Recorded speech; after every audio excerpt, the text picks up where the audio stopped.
কাঁচা ঝালের আচার বানিয়েছি। দেখেন আমার কাঁচা ঝালের আচার। এই রেসিপিটা আমি এখন আপনাদের সাথে শেয়ার করব। সবাই ভালো লাগলে লাইক কমেন্ট করবেন।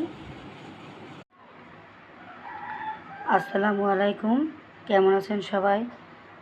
আজ আমি বানাবো হচ্ছে কাঁচা ঝালের আচার। ভাবলাম আপনাদের সাথে একটু শেয়ার করে আমি যেভাবে বানাই। কাঁচা ঝালের আচার বানাতে আমি নিয়েছি কাঁচা ঝাল 1 কাপ, সরিষার তেল 1 কাপ, তেঁতুল নিয়েছি 1 চা চামচ, নিয়েছি সরিষা বাটা 1 টেবিল চামচ, রসুন বাটা 1 টেবিল চামচ, পেঁয়াজ বাটা নিয়েছি, সাদা ভিনেগার,